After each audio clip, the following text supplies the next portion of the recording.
Excellent chapitre, mais je vous avoue qu'il était riche en informations et il y a énormément de choses dont il faut parler. Donc, longue vidéo en perspective.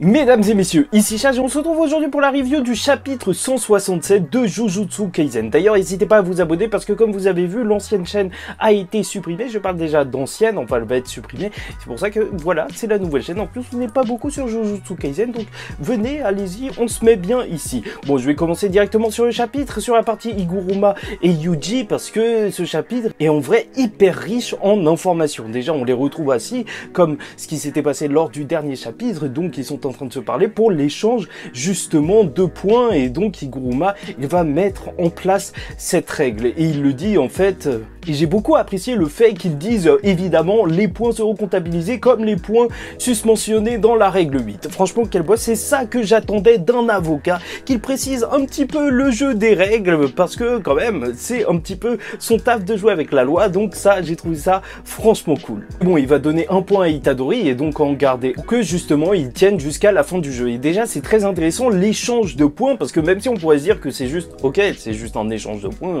qu'est-ce que ça peut nous apporter, bah en soi il peut y avoir un truc. En plus Gege Akutami aime bien un petit peu les trucs intelligents, les trucs secrets et tout, qui pourrait faire très simplement pour faciliter la communication, parce que je vous rappelle qu'ils n'ont pas leur téléphone. Par exemple Yuji là il peut pas parler à Yuta, mais si par exemple quelqu'un tombe sur l'ange, parce que je vous rappelle que c'est aussi un des objectifs de ce track mortel pour notre équipe, c'est de trouver l'ange pour supprimer la prison de Gojo Satoru.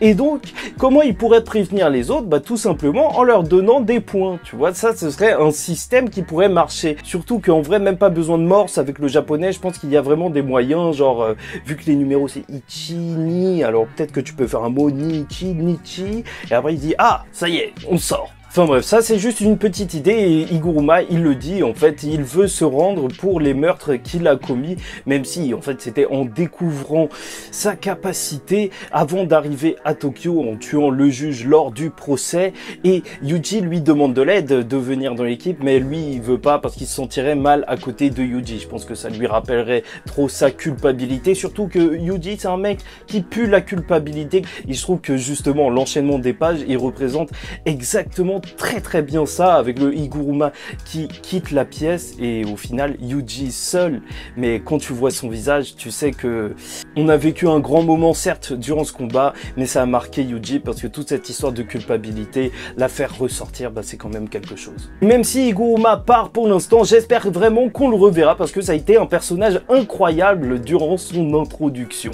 Bon, et là on passe directement du côté de Megumi, et c'est là que ça va se corser. Donc il est face à Rigi, ce mec un petit peu chelou avec des bouts de papier en guise de manteau, et Megumi va invoquer justement son chien de jade, et directement en fait Rigi va lui dire bon bah ça y est tu peux me rejoindre, parce que il a vu que Megumi était quelqu'un de fort. Et pourquoi il a besoin de quelqu'un de fort? C'est parce que le rituel, en théorie, normalement c'est ce que Megumi il va dire sans mentionner les informations de Tengen, c'est que normalement il doit prendre avantage de l'énergie des exorcistes, et le but c'est de transformer des humains en exorcistes. Et là directement lui il va se rendre compte que Megumi il cache quelque chose. Il va lui dire certes ça c'est peut-être le plan initial, mais c'est un plan de façade à cause de 3 facteurs: le nombre de joueurs, l'air technique et la barrière. Normalement en fait tout le monde est dispatché dans les colonies, sauf qu'il y a des joueurs qui sont super forts, comme l'ont prouvé Higuruma, et même qui restent imbattus en réalité vu que Yuji ne l'a pas battu, et Kashimo qui je vous le rappelle est un ancien exorciste qui en veut à Sukuna. Eux deux ils ont déjà tué 60 exorcistes. C'est pour te dire le truc. Il se dit que dans chaque colonie ça se trouve qu'il y a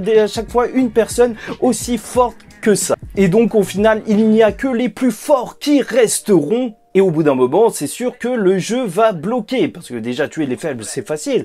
Certes, les forts c'est peut-être un petit peu plus compliqué, et même peut-être de les trouver, parce que peut-être qu'ils se cachent bien, mais peut-être même qu'ils seront tout seuls dans leur colonie. En fait, c'est ce qui arrive déjà dans la colonie numéro 2, celle où ils sont. Et là, il va mettre en avant un truc qui, c'est vrai en fait, quand on y pense c'est complètement n'importe quoi. Il dit que la téléportation pour rentrer à l'intérieur du jeu, en fait, c'est assez mystérieux, parce qu'on le fait tomber du ciel. Yuji, heureusement qu'il s'est rattrapé, mais en fait, ce serait peut-être un moyen de pousser les exorcistes à s'éveiller, en fait, à forcer leur capacité pour essayer de survivre justement à cette chute. Et il trouve ça bizarre parce que si le but de Kenjaku c'est vraiment de récupérer leur énergie maudite, bah les faire mourir, parce qu'il y en a qui sont morts comme ça, c'est complètement débile. Donc peut-être qu'il aurait un plan secret. Puis c'est là que t'as un truc énorme, tu vois Kenjaku qui parle à un conseil, qui parle en chinois, on sait même pas c'est qui, c'est complètement fou. Est-ce que c'est des membres du gouvernement chinois? Est-ce qu'il va y avoir une notion de politique en vrai dans Jujutsu Kaisen? Franchement, c'est archi possible, même si la plupart justement des exorcistes se trouvent au Japon grâce à la barrière de Tengen ou à cause. Mais ce serait super cool que Jujutsu Kaisen prenne une dimension internationale. Et en plus, je tiens à vous le faire remarquer, franchement, petit indice peut-être. Yuki, vous vous souvenez, la sensei de Todo, exorciste de rang S, qui elle aussi a un plan pour l'humanité, peut-être éradiquer l'énergie maudite pour tout le monde. Alors étrangement, elle était habillée lorsqu'on l'a vue pour la première fois réellement et pas dans un flashback, lors de l'incident de Shibuya, avec une tenue chinoise. Donc, est-ce qu'elle a traîné en Chine? Et peut-être que elle aussi, elle a déjà commencé son plan. Donc on ne sait pas, est-ce qu'il veut tuer tout le monde? En plus on nous parle de lâcher une bombe. Après, j'ai vu que sur le forum ça se battait beaucoup pour savoir si c'était littéral ou pas. Et personnellement je pense que c'était métaphorique. En gros il va lâcher un gros truc qui est encore mystérieux. Et si ça aurait été une bombe, bah juste en fait il y aurait eu plus d'exorcistes à part lui. Et face à ça, Reggie il veut se préparer avec une équipe forte. Sauf que Megumi il voit clair dans son jeu et il se dit que lui il ne respecte aucune vie. Il parle même de Rémi, il se dit mais elle a l'air faible et donc que sûrement en fait il la tuera s'il a besoin de points au bout d'un moment. Et je tenais encore à vous souligner le fait qu'elle dise non mais c'est mon chevalier Reggie, il ferait pas ça. Elle a dit chevalier encore une fois et ça commence à devenir très suspicieux. Tu connais les techniques d'exorciste, ça peut être déclenché par des mots peut-être, donc pourquoi pas, il faut garder ça en tête. Et bon, Megumi va demander s'ils ont des points et Reggie et ses potes ont 100 points, et sachant que Yuji va mettre la règle pour les échanges de points, alors il ne veut pas le tuer, il veut qu'il lui passe ses points.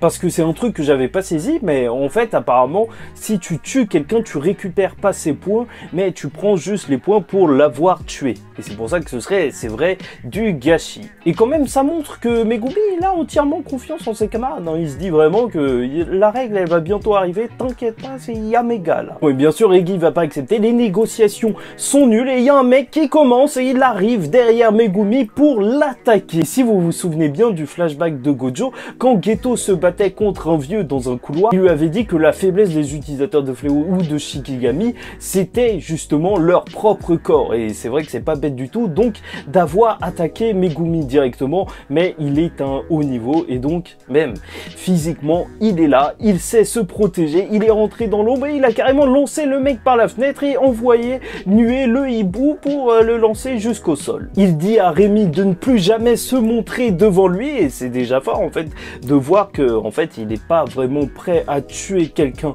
pour l'instant, et ce sera aussi le sujet de ce chapitre, parce que son chien Jade s'est fait planter par Reggie, et d'ailleurs on ne sait même pas s'il est mort, et s'il est mort, je me pose des questions, parce que à la base il avait deux chiens, et ils ont fusionné suite à la mort d'un des deux, et là comment ça se passe? Est-ce qu'ils vont fusionner avec un autre de ses Shikigami, ou s'il meurt, il meurt vraiment, et est-ce qu'il est vraiment mort? En tout cas on voit des couteaux, donc c'est peut-être lié à la technique maudite de Reggie. Mais en tout cas s'il a réussi à survivre à l'attaque de Megumi, c'est parce qu'il le sent. Megumi n'est pas à fond pour le tuer, il veut vraiment récupérer les points, mais il le dit en fait. Ici, la traque mortelle, si t'es pas prêt à tuer ton adversaire, alors tu n'as aucune chance. Et là, tu vas voir un œil qui tombe du ciel et des cases qui sont un petit peu mystérieuses, parce qu'on va voir beaucoup de lumière sur Megumi, donc il y a beaucoup de personnes qui pensent à une explosion, surtout que la case d'après, tu vois des oiseaux s'envoler. C'est vrai qu'on dirait un petit peu des corbeaux. Donc je vous laisse vous faire votre propre avis. Après les corbeaux bien sûr dans Jujutsu Kaisen ça fait énormément penser à Mei Mei qui se fout littéralement du sort du Japon, c'est ce qu'elle avait dit lors de l'incident de Shibuya, mais qui est très intéressée par l'argent et pourquoi pas, c'est vrai, sauver Megumi, c'est quand même le chef d'un clan donc ça peut ne pas être désintéressé, ou peut-être que c'est pas du tout elle et que c'est juste des pigeons qui s'envolent. Enfin, bref, voilà tout pour moi sur ce chapitre. La semaine prochaine normalement Jujutsu Kaisen aura une cover et il y a un projet de one shot pour le film qui devrait sortir sur Utah, en tome 0,5, qui devrait sortir au Japon, et je trouve ça très intéressant, comme quoi, je pense que le film, il y aura vraiment des nouvelles scènes, puisque Gege Akutami sort carrément un genre de mini-tome en plus, et j'ai très hâte de voir ça. En plus, il y aura le sondage de popularité, hâte de voir ce que ça donne avec Gojo enfermé. Il restera quand même numéro 1 dans nos cœurs, enfin je l'espère. Bon, bref, j'espère que vous avez apprécié cette vidéo. En tout cas, pour moi, c'était un plaisir de vous la faire. N'hésitez pas à liker ou disliker la vidéo, commentez, dites-moi s'il y a un truc que j'ai mal compris, parce que Jujutsu Kaisen, on n'est pas beaucoup à faire des reviews, je vous le répète, sur YouTube, parce que c'est compliqué et qu'on fait souvent des erreurs. Donc n'hésitez pas à me dire, parce que ça aide la communauté, et moi aussi, et moi beaucoup. Et donc, abonnez-vous aussi si vous n'êtes pas abonné. Et je vous dis ciao tout le monde, faites très attention à vous, et surtout, paix sur vous.